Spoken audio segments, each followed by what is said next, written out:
Member of parliament برطانیہ doctor افضل خان کا ایران اور اسرائیل کی موجودہ صورتحال پر جنگ بندی اور امن قائم کرنے پر خصوصی گفتگو۔ کیا کہنا چاہیں گے؟ جی، بہت ڈینجر سچویشن ڈیولپ ہو رہی ہے۔ پچھلے 2 سال سے آپ دیکھ رہے ہیں کہ غزہ کے اندر جو ظلم ہو رہا تھا وہ ختم ہو نہیں رہا۔ اس کے بعد جو مختلف ایریاز ہیں، لبنان پہ بھی ہے، سیریا پہ بھی سچویشن ہے، یمن کی طرف بھی سچویشن ہے، اور پھر اب ایران کی بھی ہو رہی ہے۔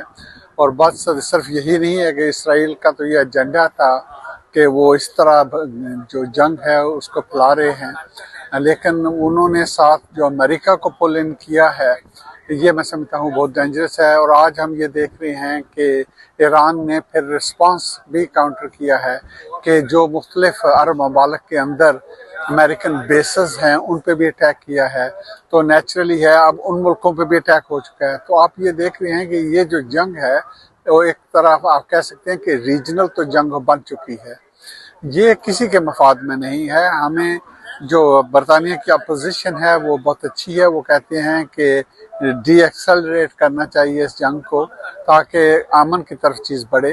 اور اس میں آخری جو مسئلہ ہے اس کا وہ فلسطین پہ ہی آخر بات آتی ہے کہ یہ جو 70+ ایئر سے ظلم وہاں پہ ہو رہا ہے، یہ ان کا جو حق ہے یہ آپ دینا چاہیے تاکہ جو امن ہے وہ صحیح طرح یہاں پہ اسٹیبلش ہو، فلسطینیوں کی ریاست قائم ہو۔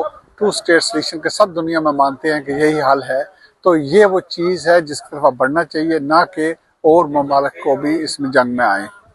موجودہ صورتحال کے مطابق اگر چائنا یا رشیا اگر ایران کا ساتھ دیتے ہیں اور اگر یہ مزید بڑھ جاتی ہے جنگ، تو برطانیہ کا کیا موقف ہونا چاہیے؟ یا جیسے یہاں پہ تو آپ جانتے ہیں کہ مختلف ڈائیورس کمیونٹی رہتی ہے، تو اس معاملے میں آپ کی کیا اوپینین ہے؟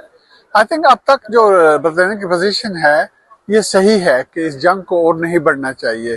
آپ نے دیکھا کہ اب بھی جب اٹیک ہوا ہے تو برطانیہ نے اس میں کسی طریقے سے بھی انوالو نہیں ہوئے۔ یورپ میں مینلی یہی پوزیشن ڈیولپ ہوئی ہے، تو یہ ایک اچھی چیز ہے، اس کو ہمیں آگے بڑھانا ہے۔ اور جو امریکہ ہے اس کو بھی ہم انہیں ڈس انگیج کی طرف لے کے آنا چاہیے۔ اور میرے خیال میں جو رشیا ہے اور چائنا ہے وہ جنگ کے اندر نہیں آئیں گے۔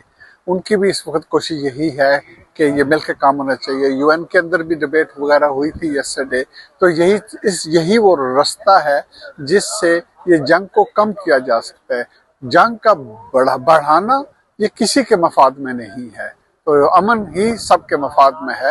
اور اس کے جو سینٹرل پیس ہے وہ اسرائیل ہے۔ نتن یاہو جو انسان ہے یہ چاہتا ہی ہے، پچھلے 20-30 سال سے وہ اسی چیز پہ لگا ہوا ہے، تو اس کی جو یہ خواب ہے اس کو پورا نہیں ہونے دینا چاہیے، ہمیں امن کی طرف آنا چاہیے، تو یہی سلوشن ہے۔ ہاں بالکل، ابھی ہم گفتگو کر رہے تھے اپنے بڑے ہی میں کہوں گا کہ سینسیبل اور بڑے ہی رسپانسبل ہمارے جو ممبر آف پارلیمنٹ ہے برطانیہ کے افضل خان صاحب، اور ان کا کہنا تھا کہ میرا پیغام محبت ہے جہاں تک پہنچے، اور کسی بھی جنگ سے کوئی بھی مسئلہ حل نہیں کیا جا سکتا، تمام مسئلوں کا حل افہام و تفہیم سے ایک دوسرے کے ساتھ بیٹھ کے بات کرنے اور نیگوشیشن سے ہوتا ہے۔ تو آخری لفظ کچھ کہنا چاہیے؟ بس جی یہی ہے، ہم سب کو دعا بھی کرنی چاہیے اور اپنی طرف سے کوشش بھی کرنی چاہیے کہ امن کی طرف جو بھی ہم کام کر سکتے ہیں اسی کو پش کیا جائے۔